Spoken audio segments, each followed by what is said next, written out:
siyayenza le nkonzo le efuna uJesu ukube iyona inamandla ngoba usathane bazalwane uthini enhlizweni zethu bazalwane.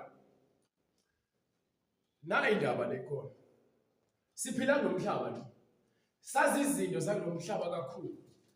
Uma sithi sazi izinto zomhlaba iBhayibheli futhi lithi sibheke okwaphezulu kakhulu. Manje lokwaphezulu uma singabheka isitoke sinakene nobani ukubasichukuluza obani bakhuluma kanje uyabona ukuthi ke usathane ayithola indlela yokuthi antshontshe nalokholo lwakho oluncane kwaphela vele lisuke luncane ngithi ngeke sikufihle lokho.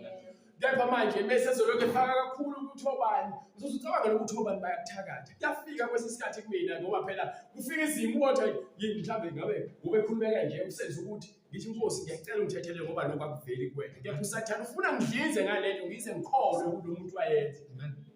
So bese kulimala bani imina lo muntu akalimele. So lento yokudlinza kabi iyona le kumele siqale sigweme. Manime inhliziyo ngokuba ngisho mahleka nomuntu lithi uthi uyamthanda kepha uthando uma ngekho kwena uyazi wona ukuthi cha ngiyaforsa.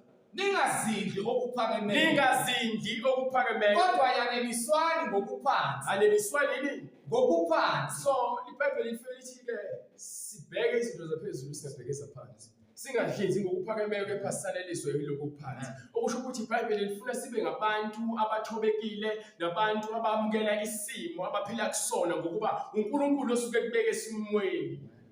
uJobe emzukwane elahlekelwa ingcebo izingane zakhe nezisebenzi zakhe wasekugula yena ngaphezulu ngisho umkakhe ethi ke yenza lokho kuze ke wena uNkulunkulu avela kuthathe vele nje umthuke uJobe uyanqaba akasoli umuntu kepha uthi uNkulunkulu angazi ngiyazibheka ngizibona ngonephi kepha mekhona le ngone khona ngiyacela uNkulunkulu ungilungise ngokuba khona lento le kumele siunderstand bazalwane ukuthi ke uyalungiswa ngokuhlupheka uyalungiswa ngokugula uyalungiswa ndlela zonke ngoba uNkulunkulu uthi bonke ngibathandayo ngiyabasola ngiphinde ngibayale ngiyabasola ngiphinde ngibayale bese athi ke nawe shisakela wenze njani uphenduke akasho ukuthi ubheka umakhelwane wakho ukuthi uthini ngawe noma wenzeni shisakela wenze njani uphenduke ubone kahle ashonungiswayo la ngabe ulungiselwa mina ulungisela uNkulunkulu wakho othi uyamfuna.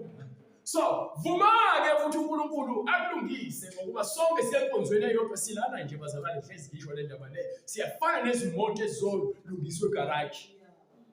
Imoto iyaserviswa thina sikwi-service angithi